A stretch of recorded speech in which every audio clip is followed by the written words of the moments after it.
Hey everyone, welcome back to Medieval Historian.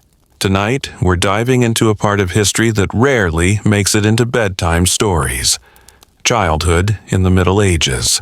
Spoiler alert, it wasn't sweet, soft, or safe.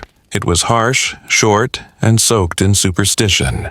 Today, childhood means birthday parties, bedtime routines, and backpacks with little dinosaurs on them. But back then, if you were born a peasant, your crib was a straw pile, your toys were bones, and your future, well, let's just say most didn't get one. Childhood wasn't protected. It was a sprint toward survival. And innocence? That was the first thing to go. So, before we begin, and before you get too comfortable, like the video, subscribe to the channel, and hit the bell so you don't miss the next descent into the past. And tell me in the comments, what city and country are you watching from? And what time is it right now where you are? I'm just a nerd who loves digging into history's darkest corners, and it always blows my mind to see people tuning in from all over the world. You guys make this journey even more amazing. Now, grab a blanket, dim the lights, and prepare to unlearn everything you thought you knew about growing up. This is why childhood in the Middle Ages was far from innocent. The miracle of birth in the Middle Ages wasn't met with pastel balloons or hospital selfies. It was met with panic, prayers, and often death. Giving birth was one of the most dangerous things a woman could do, and one of the riskiest ways for a child to enter the world. The birthing room wasn't sterile or soothing. It was cramped, dark, and full of superstition. No epidurals, no emergency C-sections, no doctors with years of schooling.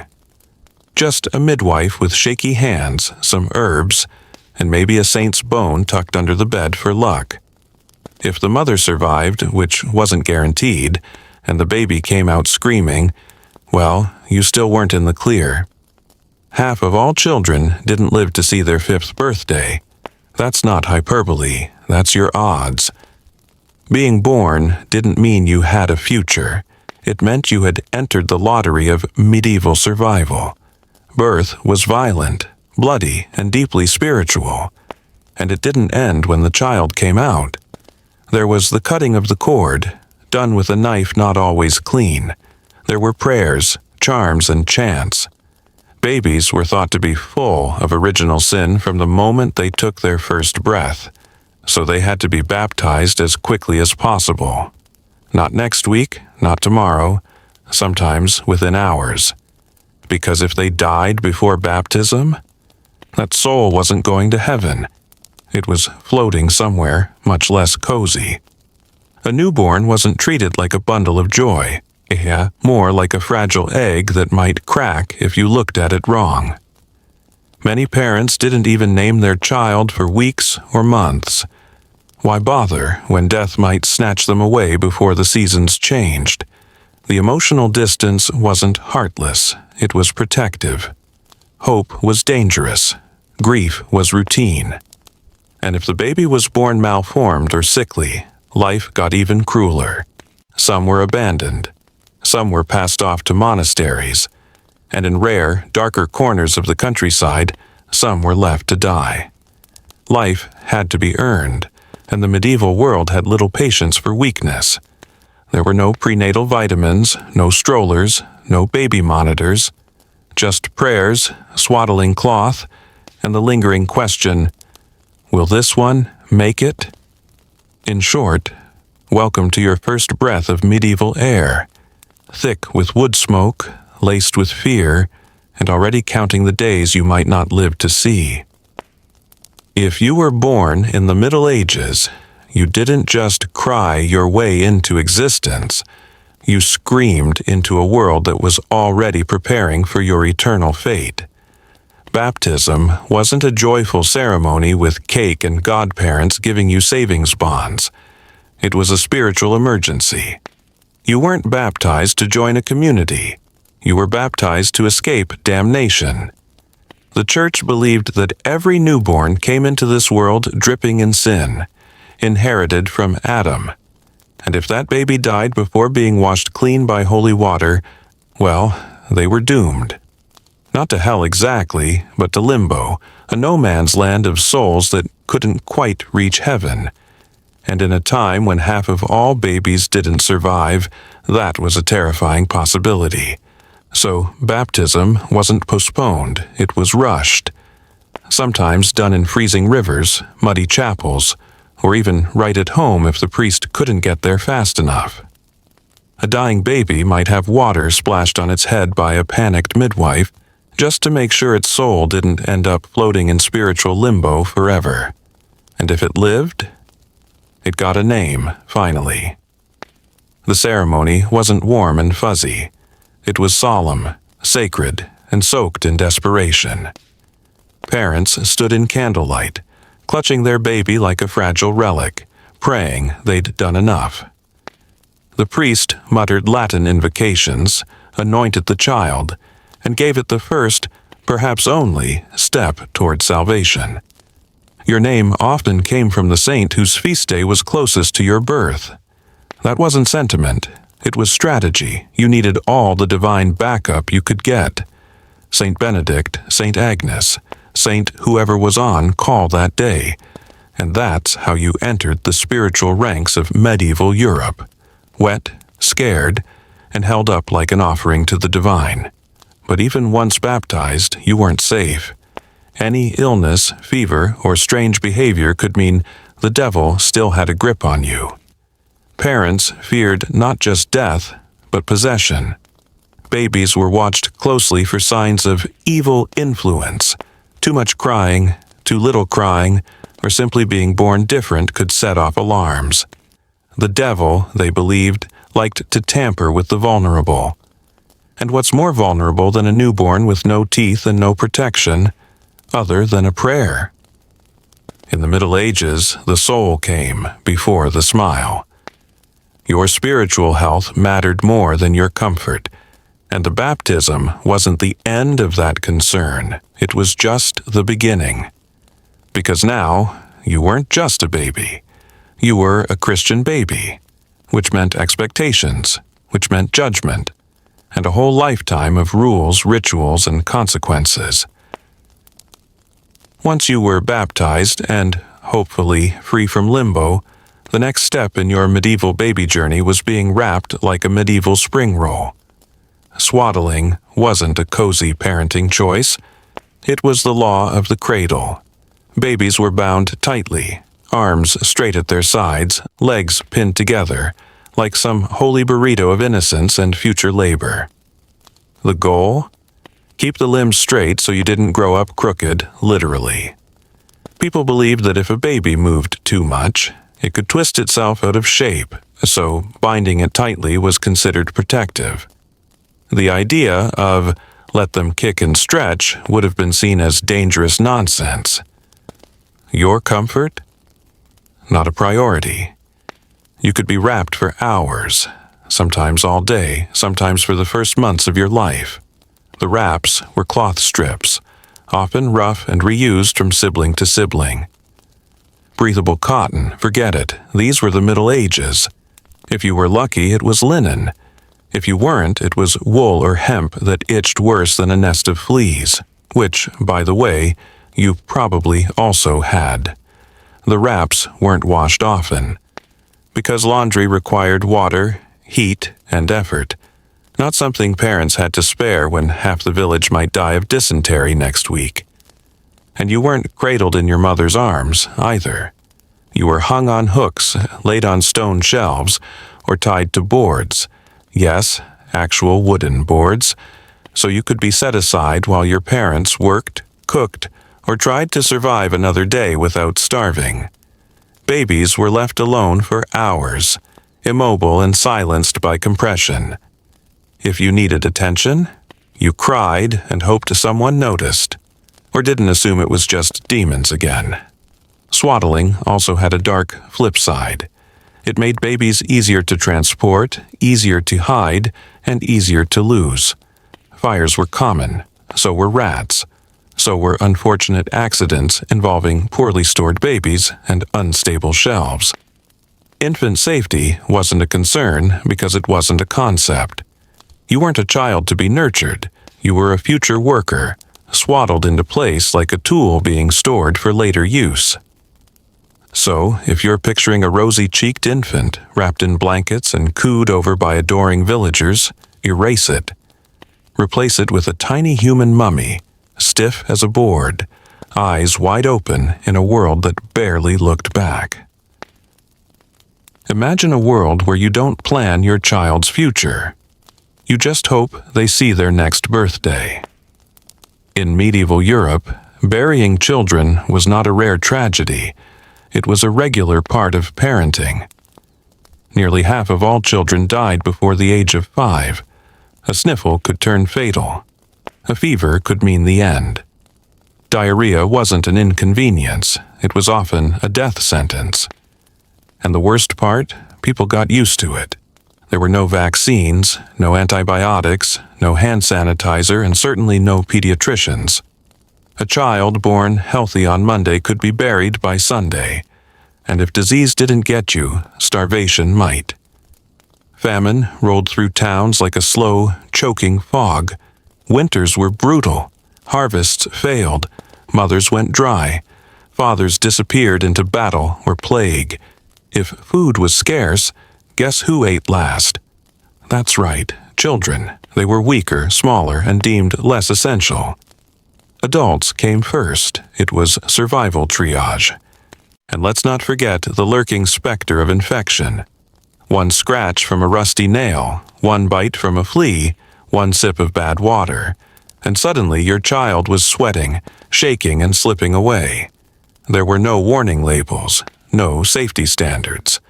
A sharp toy, a tumble from a poorly built stool, even crawling near a fire could end a life. And in many cases it did. Grieving rituals for children were different too. Some families didn't hold full funerals. The church might ring a smaller bell or none at all. Infants were sometimes buried without names, in mass graves, or in churchyards already overflowing with the forgotten. For the poor, even a proper burial was a luxury. Mourning was quiet, subdued, and shadowed by the knowledge that another child might soon follow. Emotionally, parents learned to protect themselves. Bonds were formed cautiously. Naming might be delayed. Celebrating too early felt like tempting fate. Love wasn't absent, but it was cautious, fragile, and surrounded by silence. It had to be. How else do you survive loving someone who might vanish before their teeth even come in? So the next time you hear someone wax poetic about the simpler times of the past, remember this. In the Middle Ages, a child's laughter was precious, because it might be their last. In our world, babies often get names before they're even born. There are parties for it, Pinterest boards, engraved bibs. But in the Middle Ages, your name didn't matter, because you might not last long enough to use it. For many families, naming a child was a ritual delayed by dread. A baby might go days, even weeks, as simply the boy or the little one, because to name something was to admit it was real. And when half of all children died before age 5, reality was a gamble no one wanted to bet on too soon. Naming wasn't always a moment of joy. It was strategic. Babies were often named after saints, not relatives, and definitely not based on creativity or flair. If you were born on St. Michael's Day, congratulations. You were probably named Michael. If your mother survived childbirth near St. Margaret's Feast, guess what? You were now Margaret. These names weren't gifts. They were protection spells. Saintly names were thought to link you to heavenly protection, to keep you alive, to help you slip through the fingers of death. For peasants, names were recycled with efficiency. You might be the 4th Thomas in your village that year. Family names were passed down more like tools than identities, handed off, reused, forgotten. The nobility had more elaborate naming customs, often linking their child's name to lineage, power, or politics. But even there, the grandeur masked the same truth. Naming was hope, fragile and conditional. There was another layer to this hesitance: the church. Baptism and naming were often linked. Some believed you shouldn't even name a baby until it was baptized. Why name a soul that wasn't yet saved? Others feared naming a baby too early might offend God, as if presuming the child would survive was arrogant.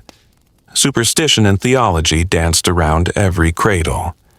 So, for a time, you were nameless. A flicker in your mother's arms, a prayer on your father's lips, a risk not yet rewarded. Only when you lived long enough, cried loud enough, or simply lingered through enough nights did you earn that whisper of identity. And even then, it could still be taken away by the next bad fever or wrong breath of wind. Because in the Middle Ages, your name wasn't just a part of you, it was a promise, and promises in that world, often broken. If you think teething is a nightmare now, welcome to medieval Europe, where cutting your first teeth wasn't a milestone. It was a medical emergency, that cute drooling, red cheeks, and gum gnawing, all highly suspicious. In the Middle Ages, teething wasn't just a phase, it was a threat. One many babies didn't survive. Medical knowledge was limited, which is a polite way of saying people had no idea what they were doing. Teething was believed to cause illness, fever, seizures, and even death. And while that sounds absurd today, back then, a baby getting sick right around the time their teeth came in wasn't uncommon. With no understanding of infection, immune systems, or proper nutrition, every baby was on a biological tightrope. A slight fever could spiral. A red cheek could mean a funeral. So, what did they do to help? Oh, it was charming. They'd bleed the baby. Yes, actual bloodletting. A few drops from the gums, a vein, anywhere really, to balance the humors. They might also rub ashes, herbs, or pig fat on the gums, or tie a wolf's tooth around the child's neck to ward off evil spirits. If you were unlucky, they might shove a root or iron tool into your mouth to help the tooth break through. Anesthesia. Not even a whisper of it. Even teething rings weren't innocent. They were made of coral, ivory, bone, materials harder than most baby skulls, and thought to have protective properties. Babies gnawed on objects that today would be banned in every daycare, from here to Timbuktu. The worst part? When a baby did die during teething, parents and priests alike often believed it was the child's fault, or the mother's. Maybe she was impure, maybe she didn't pray enough, maybe the devil had claimed the child's soul. Blame was cheap. Death was expensive, and truth was a luxury no one could afford. So, in that world, each tooth wasn't a sign of growth. It was a countdown. Every new incisor a potential funeral bell, every tiny molar another chance to die before speaking your first full sentence. There was no such thing as a teething phase. There was only the question: would you still be here by the time your mouth could smile? In the Middle Ages, feeding a baby wasn't just a matter of routine. It was a desperate gamble. Breastfeeding was the default, not because it was cherished, but because there was no safe alternative. And yet, it wasn't guaranteed. If the mother died in childbirth, as many did, or if she was malnourished, sick, or simply unable to produce milk, then the baby had to find nourishment elsewhere. That's where things got complicated. Enter the wet nurse. If you were noble or wealthy, you didn't breastfeed your own baby. That was for the lower classes. Upper-class women handed their infants over to another woman, often a stranger, whose job was to nourish the child. Not out of luxury, but practicality. Breastfeeding was believed to disrupt a woman's fertility, and noble women were expected to produce more heirs, not waste time nursing. But hiring a wet nurse wasn't just a matter of paying someone to feed your baby. It came with rules, contracts, superstitions. A wet nurse had to be morally pure, of good character, and preferably free of any physical or spiritual defect, because it was believed her milk carried not just nourishment but personality and soul. Peasant women, however, didn't have that option. If they couldn't feed their baby, they improvised. Goat milk was a last resort, poured into a hollowed-out horn or soaked into cloth. But goat milk was risky. It lacked the right nutrients and often led to fatal digestive issues. Other alternatives included mashed grains or chewed bread soaked in broth, a grim prelude to death by infection. And let's not forget that sanitation was non-existent. Bottles weren't sterilized, cloths weren't clean, germs had VIP access to every meal. Some babies were passed from house to house, fed by neighbors or older siblings, anything to keep them alive another night. Feeding wasn't intimate, it was strategic. The idea of bonding during nursing was foreign. What mattered was survival. Who fed you didn't matter as much as whether you kept breathing after they did. And even when a mother did nurse her baby, she was still often overworked, underfed, and stretched between childbirth, chores, and fieldwork. She might nurse one child with a baby strapped to her back and another holding onto her skirt. Her body was a battleground, used and exhausted, giving life while barely hanging on to her own. So the next time you picture a medieval baby gently suckling in peace, remember this: that milk might have come from desperation, from a stranger, or from a woman praying through hunger pains that both of them might survive the week.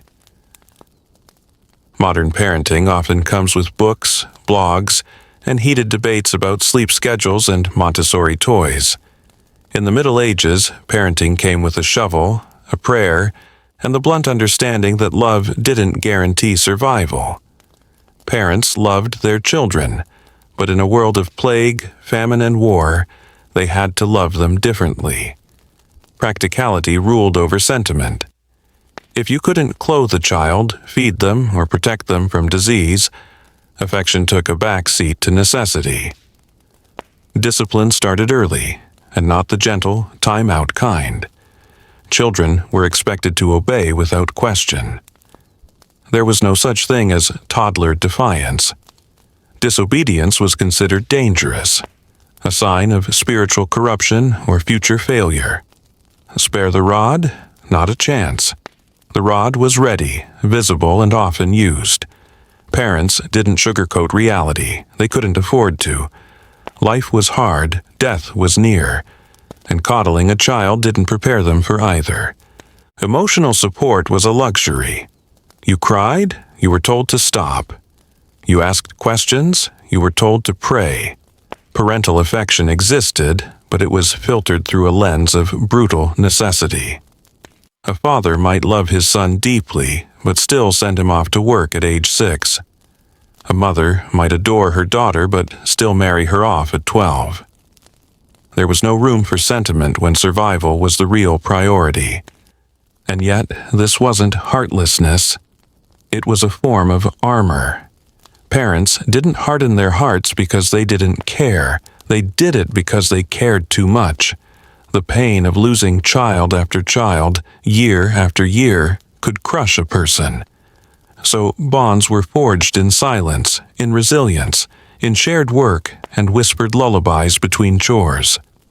Toys, when they existed, were made from sticks, stones, and imagination. Dolls were carved from wood or molded from cloth scraps. Games were rarely innocent. Tag turned into combat training. Hide and seek was preparation for running from danger. Play wasn't just play. It was practice for life. In the end, medieval parenting was built on harsh math. How to raise a child who would live long enough to become useful. Whether you were peasant or noble, mother or father, the job wasn't to nurture dreams. It was to prepare your child for a world that didn't care about them. Forget toy stores. Forget plush animals, action figures, or anything remotely soft. In the Middle Ages, toys weren't things you begged your parents for. They were things you found in the dirt, or whittled with a rusty knife if you were lucky enough to not cut off a finger.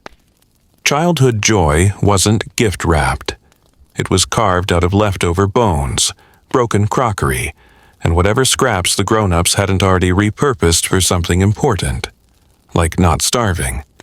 Peasant children had what we might call make-do toys. A stick became a sword, a lump of bread dough became a doll, stones became livestock. Dead bugs, pets. And if you were especially creative, maybe you tied bits of cloth together to form a crude puppet. That is, if your mother didn't need the cloth for bandages, or your father hadn't burned it for warmth. Entertainment was improvisational. If you couldn't imagine it, it didn't exist.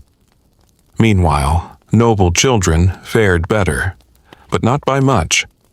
They might have wooden hobby horses or miniature knight figurines, but they weren't showered in toys. Their lives were structured, regulated, and filled with early education or etiquette training. Even their fun came with rules, no dirt, no shouting, and certainly no fun that might be mistaken for joy. Because joy, that was dangerous. It led to sin. And no matter your status, your toys were shared, fought over, broken, and rarely replaced. No one was buying you a new spinning top because you lost it in the stream. You learned to live with less, and then less again. Some children played with the bones of animals, not out of macabre curiosity, but because bones were durable, and you needed something that wouldn't snap in half the first time you dropped it on a stone floor.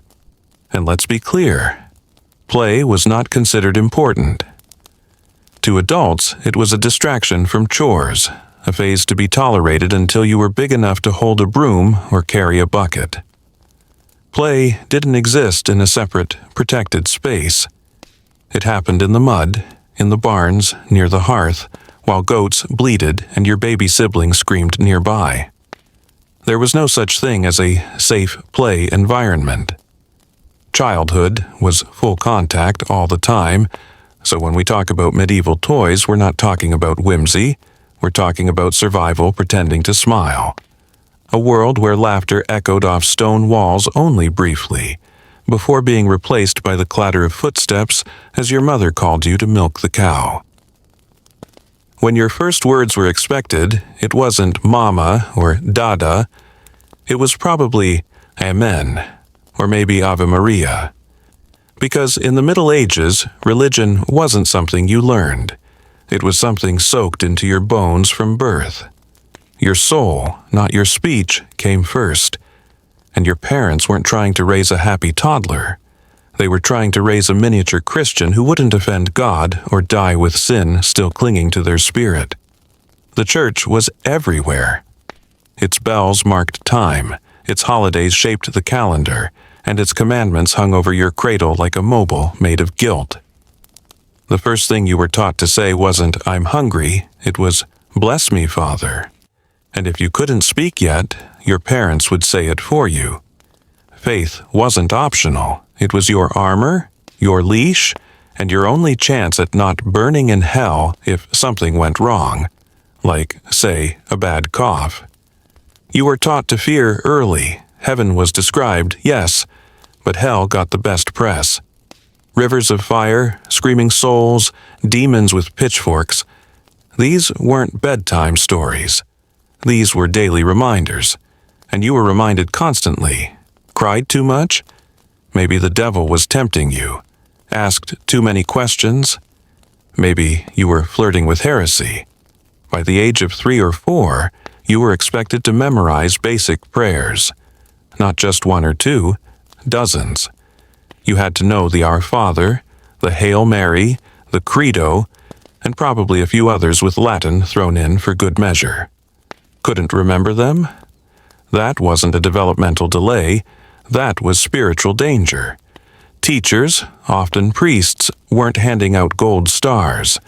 They handed out beatings, scoldings, or simply made you stand through Mass with no food until you got it right. And if you were a noble child, your religious education started even earlier. Monks, chaplains, and tutors ensured your little soul stayed as white as your linens. You recited prayers before meals, after meals, during meals. You prayed before lessons, before sleep, before walking past a graveyard, a church, or even a cow that looked vaguely possessed. Religion didn't gently ease its way into your mind. It marched in wearing robes, swinging incense, and shouting about damnation. Your first words weren't cute, they were coded. Every syllable said, "I belong to the church, I fear the flames, and I know my place." And just in case you forgot, the bells were always there to remind you, loud, relentless, holy. There was no such thing as a lazy Sunday morning for a medieval child. No pancakes, no cartoons, no 5 more minutes. Childhood didn't come with screen time. It came with task lists. From the moment you could walk without falling into the fire, you were expected to work. And not pretend play work with colorful plastic tools either. Real chores, real dirt, real consequences. If you were born into a peasant family, and let's be honest, most people were, your daily routine mirrored your parents'. You rose with the sun, not because you were well rested, but because someone needed to gather eggs, feed animals, haul water, or sweep out the same mud that would be tracked in again by noon. You were a child, only in size. In expectations, you were already part of the labor force. There was no separation between work and life. Everything was woven together. While your mother spun wool, you were expected to hold the distaff. While your father chopped wood, you carried kindling. Boys helped in the fields by age 6, girls tended to younger siblings, and both were trained to follow instructions with military precision.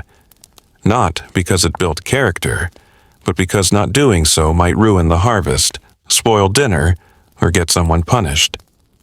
And there were no participation trophies, no stickers for effort. Praise was rare, and affection didn't flow from completed chores. It came quietly, if at all, through gestures like a leftover scrap of bread or a soft word before sleep. If you slacked off or complained, you were lazy, ungrateful, possibly even disrespecting your station before God. Discipline could be swift, a cuff on the ear, a scolding, or worse. And when there was a moment of free time, it wasn't a reward. It was a gap in the workload that likely meant something had gone wrong. You were expected to find something to do, and preferably something useful. Whittling a stick into a spoon was better than doing nothing. Mending your clothes with crooked stitches, still better. Idleness wasn't just frowned upon, it was feared. It was said to invite the devil. Idle hands are the devil's playground wasn't just a saying. It was a warning. So no, you weren't curled up with a book or a tablet. You were gathering herbs, sweeping out soot, or hoping your older brother didn't trip and drop the water bucket again. Because if he did, guess who was running back to the well? There was no such thing as too young to work in medieval Europe. As soon as you could stand for more than 10 minutes without toppling over, you were old enough to contribute. And if your parents couldn't put you to work in the fields or the home, they might send you away entirely, because one less mouth to feed meant more food for everyone else. And if someone else could feed, house, and maybe even teach you a trade, that was called opportunity. Apprenticeships weren't optional weekend clubs. They were indentured labor contracts. A boy of 7 or 8 could be bound for years to a blacksmith, a baker, or a tanner, often in another town entirely. Girls, too, though their fates leaned toward domestic service or work in noble households. You weren't paid, you were fed, sometimes clothed. If your master wasn't cruel, maybe even taught something. But love? Number. That was sent home with the scraps of bread your parents hoped you were getting. There were rules, technically. Guilds often oversaw apprenticeships, requiring masters to provide instruction and care. But in practice, many children were treated like unpaid servants, expected to scrub, fetch, carry, and learn through repetition or punishment. And forget about going home for holidays. Your family might not even visit. You belong to someone else now. Conditions varied wildly. A good master might teach you how to read, how to craft with pride, how to survive in a world where most people didn't make it past 40. A bad one might beat you for spilled ink, scalded milk, or just breathing too loud. Girls in service faced another level of danger, harassment, exploitation, and being cast out if they became pregnant, even from abuse. And don't think being noble spared you from this path. If anything, you were packed off earlier, expected to become a page in another lord's household. You learned how to serve before you learned how to rule. You polished armor, memorized manners, held cloaks and chamber pots, and kept quiet. This was all called training for knighthood. You called it humiliating. The truth is, you weren't a child in any modern sense. You were property in transition, an investment, a risk, a resource. Apprenticeship wasn't a path to dreams. It was the only route out of starvation for many. It wasn't about learning a skill. It was about surviving long enough to one day get paid for the same work you'd been doing for free since you were 8. If you were a child in the Middle Ages and someone mentioned school, your first question might be, "What's that?" For most kids, education wasn't even on the horizon. Reading and writing were luxuries, not rights. The overwhelming majority of children, especially peasants, never saw a letter, let alone formed one. Learning was something you did with your hands, not your mind. The fields were your classroom, your father, your reluctant professor, and the exam, surviving to see your next meal. But if you were one of the very lucky few, usually a boy, usually from a family with a few coins to spare, you might end up in a school run by the church. That's right, your teachers were monks. And let's be clear, they weren't here to nurture your creativity. They were here to make you literate enough to read the Bible and obedient enough to never question it. You learned Latin not because you needed it, but because God preferred it. Forget about science, math, or fun. Your subjects were grammar, scripture, and how to sit perfectly still while your hands cramped and your stomach growled. Schools were freezing in winter, sweltering in summer, and usually lit by a single window if you were lucky. Desks, tables, if available, seating, maybe a bench, maybe a floorboard, maybe nothing. Lessons were repetitive drills of religious texts, chants, and dictation, endlessly repeated until they stuck, or until your teacher decided to correct your memory with a stick. Girls, almost entirely excluded. Unless you were born to nobility and sent to a convent, education wasn't even an option. And even in convents, education focused more on obedience, needlework, and memorizing prayers than on broadening the mind.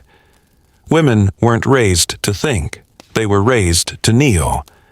But even among boys, the idea of school was often met with dread. It didn't offer escape from labor. It was labor, just a different kind. One where failure meant shame, punishment, or being sent home to dig potatoes with your bare hands. And most children didn't graduate into anything prestigious. You weren't becoming a lawyer or a scholar. You were becoming a clerk if you were lucky, or a monk if someone pulled strings. So if someone asks, did kids go to school in the Middle Ages? The answer is, some did, and they either suffered through it or thanked the saints when they didn't. Education in the Middle Ages wasn't gentle. It was grueling, gritty, and governed by fear more than enlightenment. The medieval classroom was a place where discipline wasn't a last resort. It was the curriculum. If you walked into a school, you didn't hear laughter. You heard muttering Latin, the scratch of quills, and the sharp crack of cane against skin. Teachers weren't educators. They were enforcers. And children didn't learn in comfort. They learned in cold silence or not at all. Imagine a stone room, unheated in winter, stifling in summer. No insulation, no windows that close properly. Children sat on hard benches or the floor, huddled in wool tunics that barely kept out the chill. Their fingers stiff with cold, they copied phrases they barely understood while praying they didn't make a mistake. Because mistakes weren't corrected. They were punished. The rod wasn't symbolic. It was functional. Mispronounced Latin, a smack on the hand, forgotten line of scripture, a switch to the back, talked during prayer. You stood in the corner on your knees until they burned. Shame was part of the process. Some teachers even encouraged students to rat each other out. Solidarity wasn't taught, submission was. And the lessons themselves, dry, repetitive, and deeply religious, everything was built around memorization and obedience. Understanding wasn't the goal. Recitation was. You could rise in the ranks of your school simply by parroting back long sections of the Psalms. Interpretation? That was dangerous. Only the church could interpret God's word. You were there to absorb, not question. Books were rare and precious. Most students never touched one. You learned from oral repetition, chalkboard demonstrations, or copying from a slate if you were lucky, and that slate, shared, with the kid who hadn't washed in a month and probably had lice. Welcome to cooperative learning medieval style. If you succeeded, you might be allowed to copy texts for a monastery or become a scribe. If you failed, you were sent home, a disappointment to your parents and a burden to your village. That failure didn't mean a new strategy or second chance. It meant your brief shot at rising above your station was over. So, yes, some children went to school in the Middle Ages, but it wasn't Hogwarts. It was closer to a boot camp in the basement of a monastery, with a side of frostbite and a lifetime of back pain. If you ever wondered what drove a medieval child to learn Latin phrases they barely understood or memorize entire pages of scripture by heart, the answer wasn't passion, it was fear. Fear of failure, fear of punishment, fear of eternal damnation. Education wasn't a right, it was a razor-edged privilege. And for those who received it, the experience felt more like endurance training than enlightenment. Teachers, often monks or clergy, didn't see their role as nurturing minds. They were shepherds with sticks, tasked with beating knowledge into skulls the way a blacksmith hammers a blade into shape, through fire and force. The tools of learning weren't books and discussions. They were slates, rods, and repetition. If you couldn't keep up, the fault was yours, and the remedy, a correction by hand, or by cane, or by cold, prolonged silence in the corner. Corporal punishment was institutionalized. A forgotten prayer could earn you a strike. A wrong answer in grammar could result in days of extra labor or isolation. The pain wasn't arbitrary, it was moral. They believed suffering cleansed the soul and sharpened the mind. A bruised knuckle was a small price to pay for spiritual clarity. This wasn't just discipline, it was theology. And the stakes weren't just academic. The church taught that ignorance led to sin and sin led to hell. So failure in the classroom wasn't just bad, it was dangerous. A child who couldn't learn was at risk of losing their soul.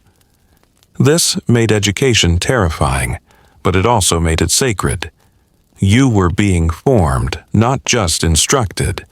For those with natural memory and a tolerance for punishment, education could open doors to clerical positions, scriptoria, or even low-level bureaucratic roles. But those doors were narrow, and most slammed shut early. Many children dropped out, or were forced out, by age 10 or 11. Not because they weren't bright, but because they couldn't survive the pressure. Literacy was a gate that required bruises to open. There was no joy in medieval classrooms, no curiosity for curiosity's sake. Everything was filtered through the church, through dogma, through discipline. Even the act of writing wasn't creative, it was copying, over and over again.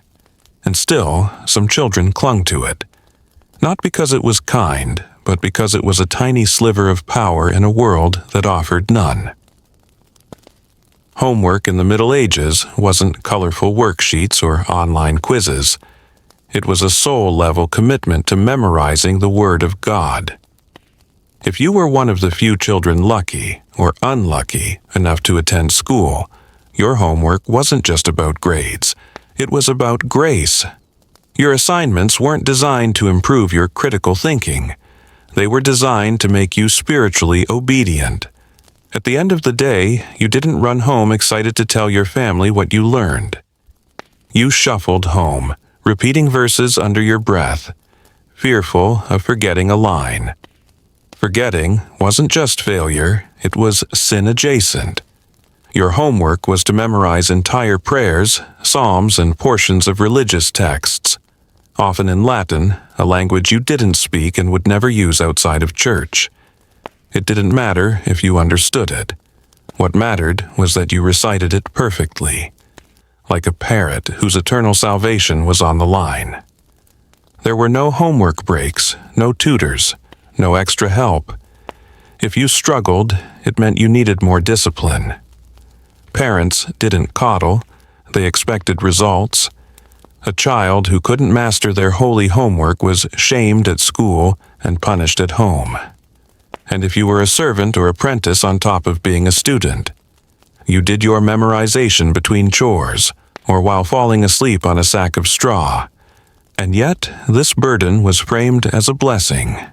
To be educated at all was a divine gift. Your parents might never have learned to read, your neighbors might never touch a book. So, if you were chosen to learn, you carried that weight with holy obligation. Not excelling wasn't just disappointing, it was offensive. You were squandering God's favor. There was also competition. Older students corrected the younger ones, and public humiliation was common. If you failed to recite your passage, you were corrected in front of the group, your mistake a lesson for everyone. There was no space for personal weakness. Religion was the curriculum. Fear was the motivator. And perfection was the price of peace. And when you finally finished your homework, there were no stickers or praise. Just a short night of broken sleep before waking to do it all again. Because prayers weren't just to be memorized, they were to be embodied, rehearsed, repeated, forever. Forget pencils, books, or even chalk. If you were a peasant child in the Middle Ages, your education didn't happen in a classroom. It happened in the mud, under the weight of a bucket, or beside your mother as she patched clothes and stirred a pot of pottage. Your curriculum was simple. Do what the adults do, and don't die doing it. Schooling was survival, and most of what you learned came from watching others struggle to stay alive. There were no school bells, just the rising sun. No desks, just earth.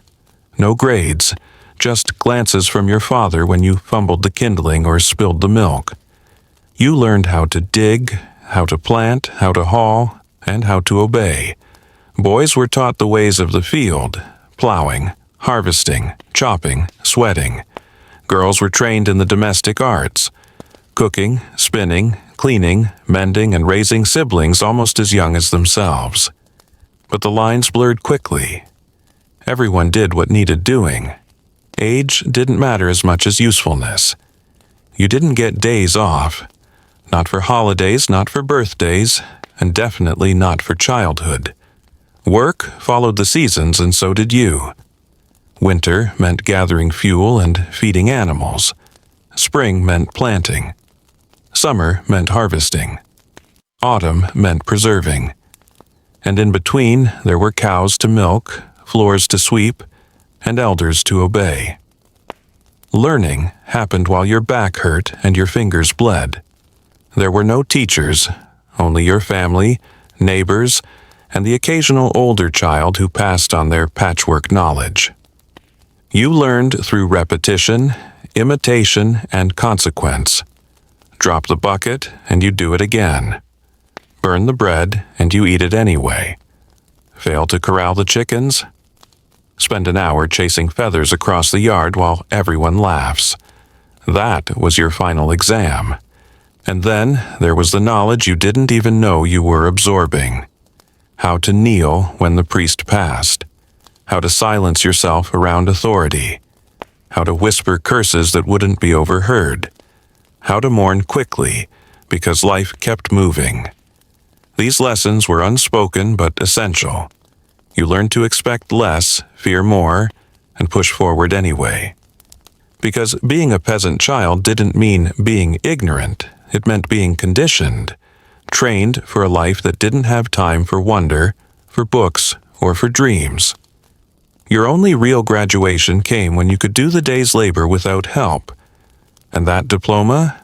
No parchment, just the tired nod of someone who finally trusted you to carry your own weight. If you were born into nobility during the Middle Ages, your life looked different, but not necessarily easier. Yes, you lived in a stone manor or castle instead of a dirt hut. Yes, you wore linen instead of burlap and had shoes before age 10. And yes, you probably didn't milk the goat yourself, but your childhood still wasn't carefree. In fact, it came with its own kind of chains, stitched from politics, legacy, and suffocating expectations. From the moment you were born, your body was a future contract. If you were a boy, you were expected to become a warrior or lord. If you were a girl, you were trained to marry one. Your days were overseen by a rotating cast of nursemaids, tutors, and chaperones. Nannies kept you clean, tutors kept you correct, chaplains kept your soul in check. But none of them let you be a child. Playtime existed, sure, but only when approved, observed, and within strict limits. Laughing too loudly, immature, running through the hall, undignified. You were being groomed to uphold the family name, not to enjoy your youth. You didn't eat with your parents. Meals were taken in a nursery or side room, supervised, quiet, and corrected mid-bite. You practiced posture. You recited prayers. You were tested on etiquette before you learned how to read. Even your toys were controlled. Miniature weapons for boys, fine embroidery kits for girls. Fun was only allowed if it prepared you for adulthood. And adulthood came early. At 6 or 7, noble boys began training for knighthood. They were sent away to other households to serve as pages, learning manners, swordplay, and the art of shutting up when spoken to.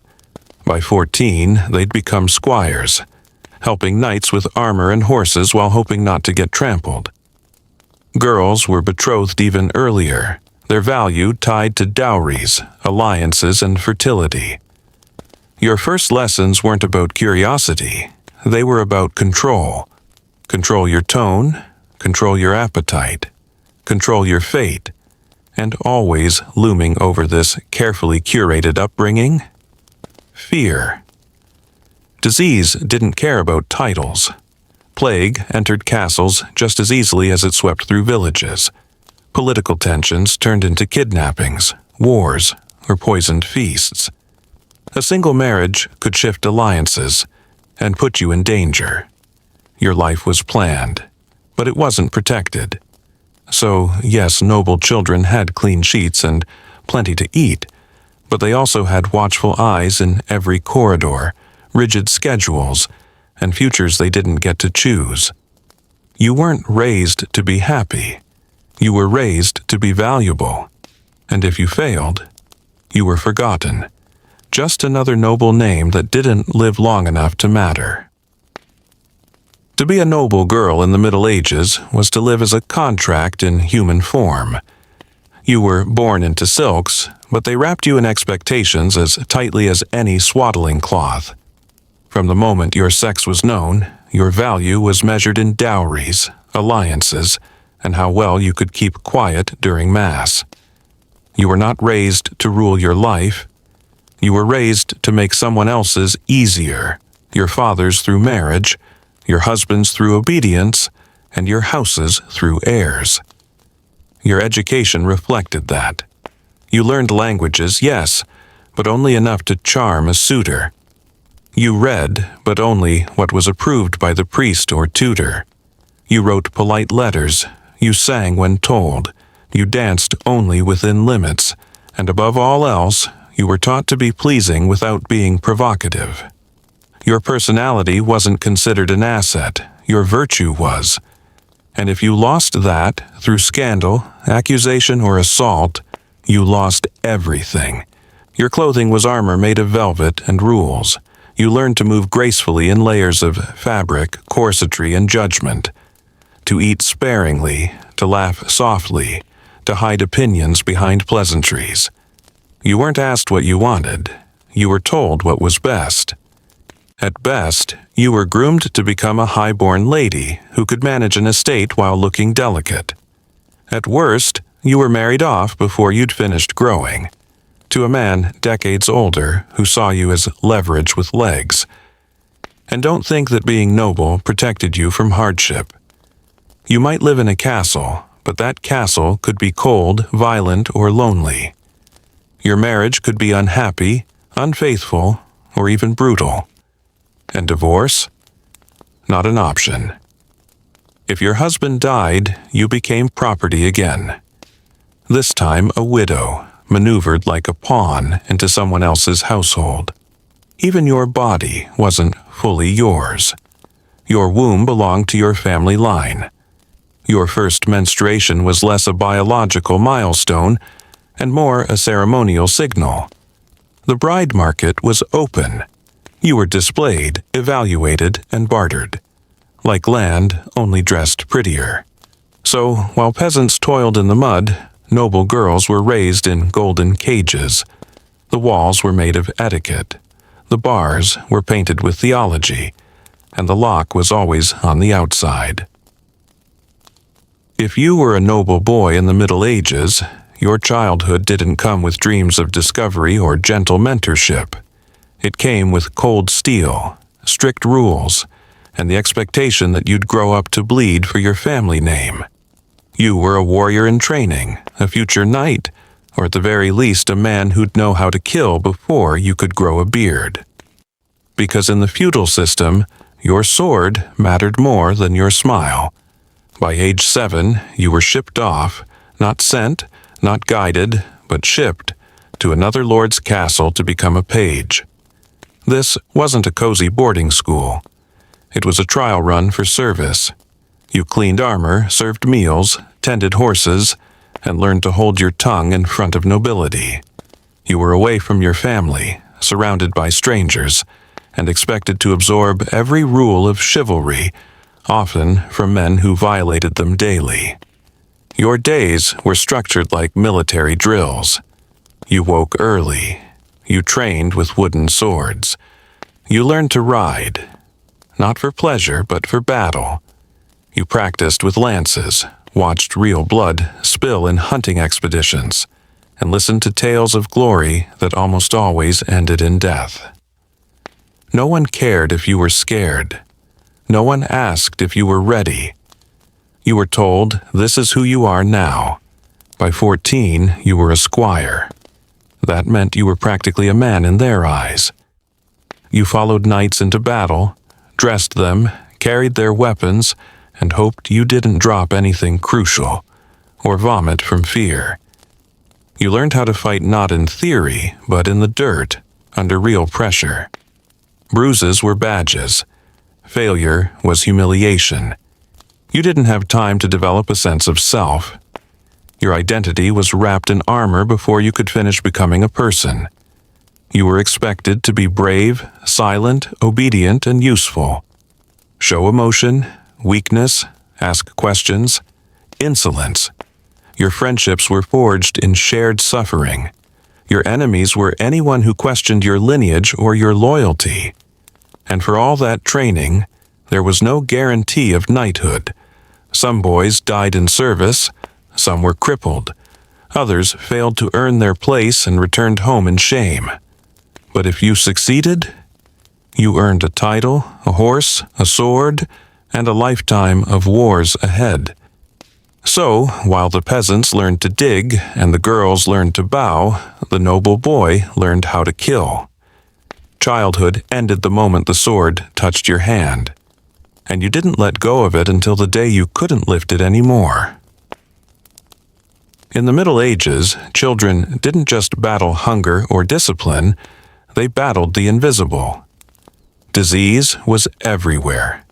It clung to water, hid in the straw, passed from breath to breath in church pews and crowded alleys, and it especially loved small bodies. Children were walking invitations to every plague, pox, and parasite known to man, and they had no defense. There were no vaccines, no antibiotics, no sterile bandages or hand soap. If a child coughed too long, broke a fever too slowly, or drank from the wrong stream, death was never far behind. And what made it worse was that most people didn't understand why. Illness was blamed on bad air, sin, demons, or an imbalance of the four humors: blood, phlegm, yellow bile, black bile. Treatments ranged from the ineffective to the outright torturous. A child with a fever might be bled, leeched, or forced to drink boiled herbs that tasted like dirt and fear.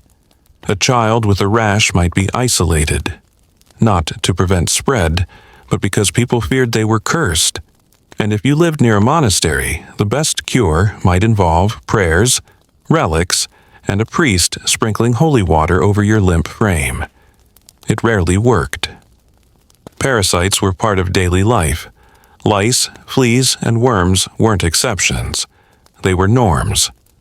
A child might scratch themselves raw from head to toe and still be told it builds toughness. Ringworm, boils, infected cuts. Nothing was minor. Because in a world with no medicine, every wound was a warning. And then there were the big killers: dysentery, typhoid, measles, smallpox. Entire villages would lose half their children in a season.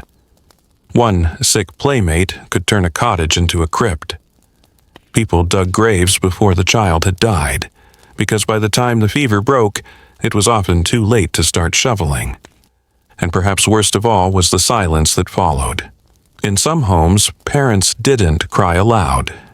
Death was familiar. Grief had been numbed by repetition. One child lost among many, another name unspoken at supper. Life moved on, it had to. The farm still needed tending. The fire still needed wood. Because in the Middle Ages, childhood didn't just end early. It was hunted by hunger, by war, by work, and most cruelly by disease. And too often, disease won. In the Middle Ages, burying a child was not rare. It was rhythm. Most families did it more than once. Before teeth, before walking, before speech, children died, and often. And when they did, the rituals that followed weren't designed to offer comfort. They were designed to keep death moving, quietly, quickly. Funerals for children were typically small, unadorned, and fast. Bodies were wrapped in cloth, not dressed in finery. For infants, there was no coffin, just a shroud. Sometimes no grave marker at all. If the child had been baptized, there was relief.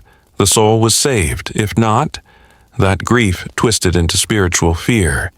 Parents were told their baby floated in limbo, a place without pain, but also without God. And so, the pressure to baptize quickly wasn't just religious, it was psychological. It offered a thread of peace in a world thick with mourning. Because without that ritual, many parents believed their child was lost for eternity, no matter how tiny the life had been. For peasants, burials happened on the edges of churchyards, often in shared or reused plots. For noble families, there might be more ceremony, but no less pain. A miniature coffin in a grand tomb was still a box for a life unfinished. Some aristocrats had portraits painted of their dead children, not out of vanity, but to remember the face they'd barely known. Grieving practices varied. Some mothers were told not to weep. Too much sorrow was seen as weakness or distrust in God's plan. Others mourned publicly, loudly, with rituals of wailing and lament. But always, life had to resume. The field didn't care. The goats didn't care. Another child, if you were lucky, would soon need your milk. Death didn't pause. The church bells rang, a short tone for a short life. A prayer was said. The grave was filled. And by evening, many mothers were back at the well, drawing water with hands still wet from grief. The worst part? The other children noticed. They were told not to speak of it, but they remembered. The blanket their siblings slept in. The silence after the coughs stopped. The way no one said their name at supper. Medieval childhood didn't end with age. It ended with funerals. Dozens. Witnessed before adulthood ever arrived. In the Middle Ages, war wasn't something distant that children heard about in stories. It was something they lived through and sometimes died in. Children were not kept behind walls when the fighting started. They were drafted into it, sometimes with weapons, sometimes as scouts, sometimes just as bodies that could carry things. You didn't have to be big to be useful. You just had to be alive. Boys as young as 10 were pulled into military camps as pages or squires, running messages, carrying water, cleaning weapons. Not because they were brave, because they were expendable. And war needed hands, feet, eyes. The logic was simple. Adults fought, children followed, or were dragged along. You learned quickly that armor didn't protect everyone. Squires died, pages were trampled. When battles came close to villages, and they often did, children watched their homes burn and were told to stay silent, stay low, and stay out of the way. That last one didn't always work. Some children fought directly. In peasant uprisings during raids or in sheer desperation, boys picked up knives, slings, whatever they could. Not out of valor, but out of fear and fury. When your home was threatened, there were no sidelines. Your fists, your rocks, your screams, they were all you had. And girls weren't spared. During sieges, they carried water, fetched arrows, or tended the wounded. Some were captured, some were used. The horrors of war didn't discriminate by gender or age. A child in a burning village wasn't seen as a non-combatant, just an easier target. Even peace was dangerous. Military parades marched past children with wide eyes. Songs glorified death. Shields were toys. Swords were goals. You were trained to admire warriors, even if they were the ones who destroyed your neighbor's fields. Glory wasn't something you earned. It was something you were told to believe in, even as the blood dried in the grass. In times of crusades, young boys were even drawn into religious wars. Some voluntarily, some by pressure, some because their families saw it as a way out.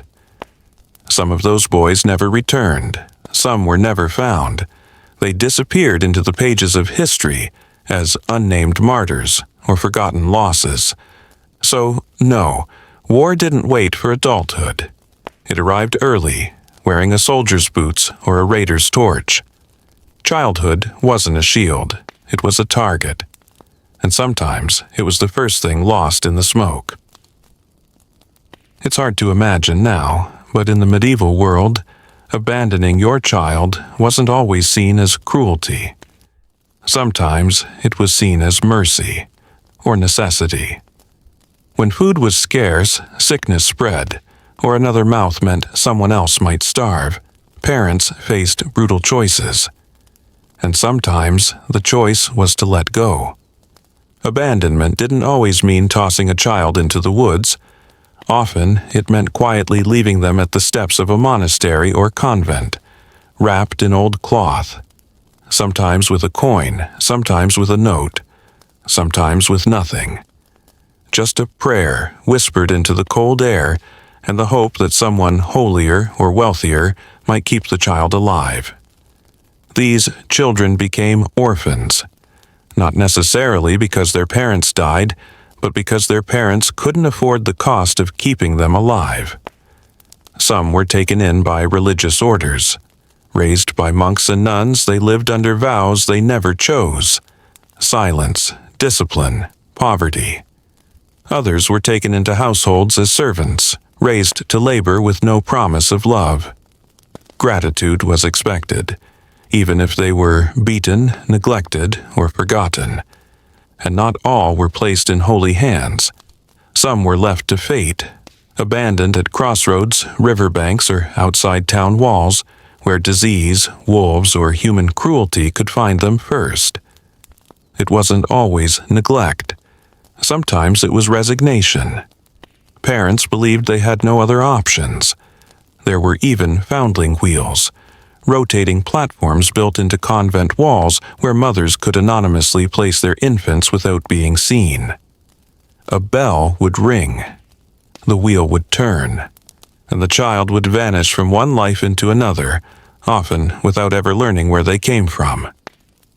The anonymity protected the parents, but it erased the child's past forever. Society tried to soften the tragedy with ritual. Abandoned children were baptized quickly, renamed, repurposed. The church taught that these children were not shameful, but saved. Yet, even within cloistered walls, the message was clear: you were lucky to be here. You owed your life to strangers. Gratitude was your duty. Pain was your debt. Abandonment wasn't a last resort. It was part of the system. An unspoken alternative in a world where mercy and cruelty often looked the same. And for the child left behind, it wasn't about understanding. It was about surviving what came next. In the Middle Ages, orphans weren't rare. They were expected. Between plague, childbirth complications, famine, war, and the sheer fragility of medieval life, the odds were never in a child's favor. Fathers vanished in the fields or on the battlefield. Mothers bled out by the hearth. One bad fever could end a household, and when the grown-ups disappeared, children were left behind, small, silent, and alone. To be an orphan didn't just mean you had no parents. It meant you had no protection, no property, no voice. Your survival depended entirely on who noticed you and what they needed. If you were lucky, the church stepped in. Monasteries, convents, and religious hospitals often took in orphans. But it wasn't out of pure charity. It was duty and discipline. These children became servants of the cloth, raised under strict rules, fed just enough, clothed just barely, and expected to behave like miniature monks long before they understood prayer. Others were taken in by extended family, an aunt, a cousin, someone 2 villages away. But even that came with a price. An orphan brought extra labor and an extra mouth. Love wasn't guaranteed. Abuse wasn't rare. Gratitude was demanded. And then there were those who slipped through the cracks, begging on the street, sleeping in barns, joining roving bands of other abandoned children who survived on scraps and instinct. Some became thieves. Some became apprentices in the blackest corners of the city. Others vanished. No records, no names. Just a shallow grave or a forgotten sigh. Even noble children could become orphans. When plague swept through a household, titles meant nothing to infection. Suddenly, a 10-year-old girl inherited a manor. A boy, barely able to ride a horse, became a lord. These children were often controlled by guardians, ambitious uncles, conniving stepmothers, or greedy bishops, until they came of age. And some never did. Many disappeared into marriages, monasteries, or quiet exile before anyone remembered they'd once had parents. Orphans weren't pitied, they were managed, tolerated, occasionally mourned, more often ignored. You couldn't afford to weep for every child without a home. There were too many. The world kept turning, the bells kept ringing, and another child was always waiting to fill the empty place by the fire. For the children no one else could or would take in, there was one last refuge: the monastery.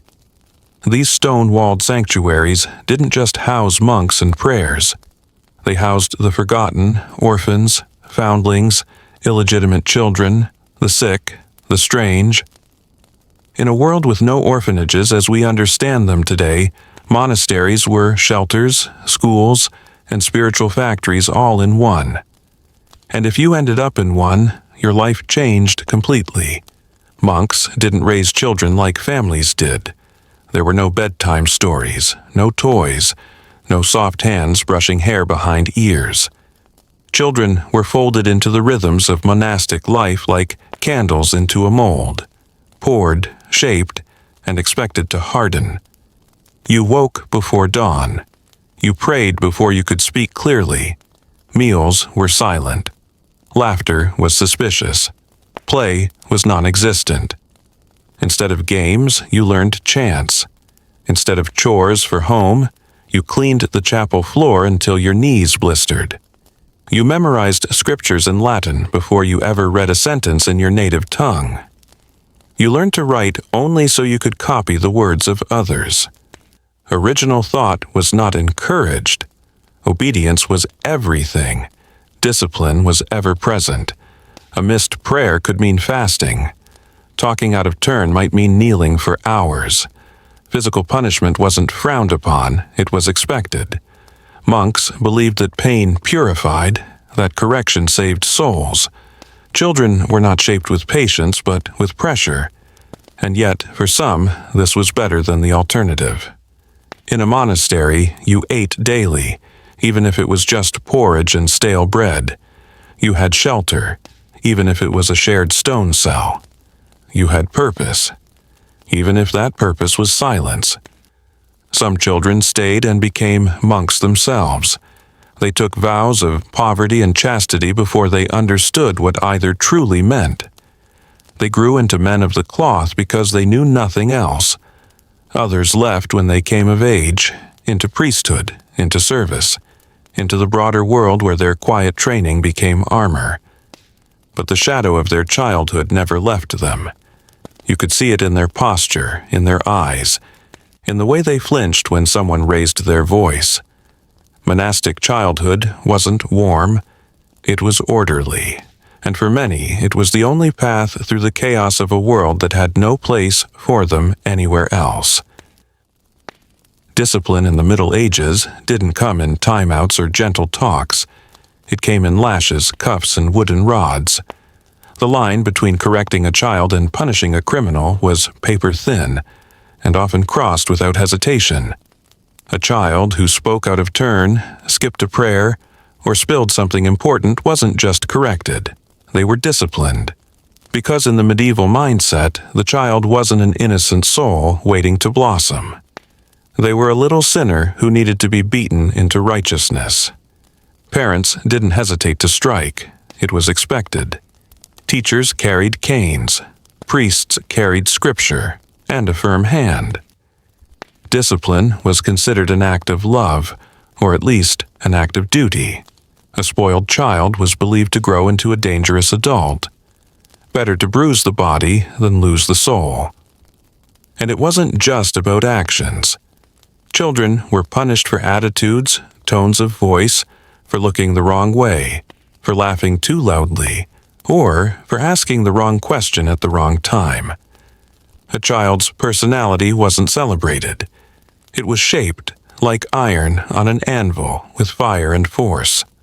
Some punishments were public, being made to stand barefoot in snow, kneeling on stone for hours, wearing shame masks like the scold's bridle for speaking out. Others were private, but just as painful. Beatings with belts, sticks, or whatever was at hand. Verbal lashings that left no bruises but plenty of scars. And girls? They weren't spared. In fact, they often endured worse, because a girl who was too wild or too bold wasn't just annoying. She was dangerous, a future scandal, a witch in the making. So obedience was enforced early and fiercely. There was no concept of child psychology, no thought for trauma or long-term damage. Children weren't protected from violence. They were trained by it. And this wasn't a failure of kindness. It was the culture. The church endorsed it. The law allowed it. Society demanded it. And so, children learned early to keep their heads down, to speak when spoken to obey quickly. Not because they understood, but because they feared. Fear was the leash, and breaking it often came with blood. There's a line between discipline and abuse. In the Middle Ages, that line didn't just blur, it vanished. What we'd call abuse today wasn't hidden then. It wasn't whispered about behind closed doors. It was accepted, visible, and often praised. A child with bruises was seen not as a victim, but as properly corrected. A screaming child wasn't cause for alarm. It was just noise in the background of everyday life. Fathers ruled their households like miniature kings. Their authority was rarely questioned, even when their hands flew faster than their tempers. Mothers, overwhelmed and worn thin, sometimes lashed out with whatever was closest. A spoon, a broom, a backhand. And if a neighbor heard crying, they didn't call for help, they called it parenting. The church reinforced the structure. Children were born into sin, they needed molding. Breaking a will wasn't cruelty, it was salvation. The rod was a divine tool. Pain was a holy messenger. Even saints were said to have suffered as children, and that suffering made them stronger. Who were you to deny your child the same blessing? What made it worse was that children themselves believed it. They grew up in a world where love came with wounds, where hugs were rare, but reprimands were routine. A kind parent might still be a harsh one. The culture didn't separate the two. Praise was sparse. Approval was silent. Punishment was clear. Abuse didn't require bruises. Constant shame, fear, and emotional coldness were just as cutting. A child mocked for weakness, silenced for tears, ignored when they cried. This was normal. It was tradition, and tradition was sacred. The result was a generation of people who passed that pain on. Fathers who struck because they'd been struck. Mothers who withheld comfort because it had been withheld from them. The cycle didn't just repeat, it deepened. And so, the medieval world spun on. A world where hurting a child wasn't seen as scandalous, but necessary. Where silence was safety, and where the loudest screams were the ones no one listened to. For a medieval child, the world wasn't just full of dirt and chores. It was crawling with monsters.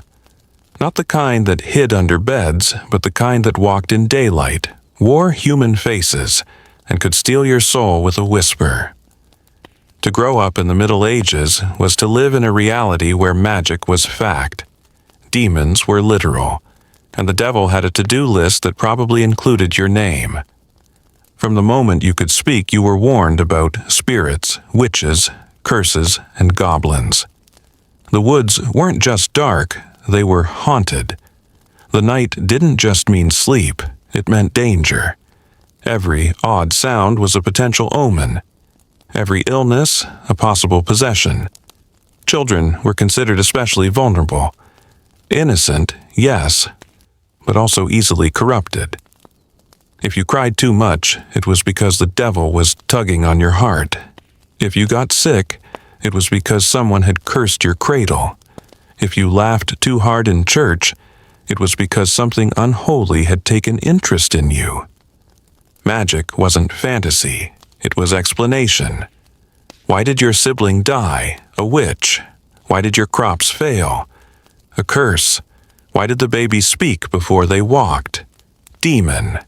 And while adults feared these things in theory, children lived with them. They were told about saints and angels, but also about devils who climbed in through windows and trolls who snatched kids who wandered too far from home. Even games had roots in magic. Rhymes were half prayer, half spell. Charms were whispered as protection. A child might wear an amulet of bone or dried herbs tied with twine to ward off evil, not for play, but for defense. Your lullaby might be a chant to keep spirits away. Your bath might involve a priest. And when something truly strange happened, seizures, deformities, nightmares that left you screaming, exorcism wasn't out of the question. A priest would be summoned. Holy water would be thrown. Latin incantations would echo off stone walls while a terrified child shook with fever, unaware that everyone around them believed their body had been breached by hell itself. So no, childhood wasn't a whimsical chapter filled with imaginary monsters. It was a constant negotiation with fear. The supernatural wasn't the exception, it was the rule. And belief didn't die out at bedtime. It followed you through every creaking door, every flickering candle, and every shadow that moved where it shouldn't have. If you were a child in medieval Europe, your guardians weren't just your parents. You were raised by superstition. It was everywhere, woven into your meals, your bedtime, your steps, and even your sneezes. There was no such thing as coincidence. Every moment meant something. And if you didn't treat the world with caution and respect, it might bite back, with disease, disaster, or worse. Spilled salt, bad luck, step on a crack, invite misfortune, yawn without covering your mouth, a demon might fly in. These weren't idle warnings. They were laws, and children were the first to be taught them. Because you were soft, new, unformed, and that meant the invisible world could reach you more easily. The wrong glance, the wrong word, the wrong day, and suddenly, everything could go wrong.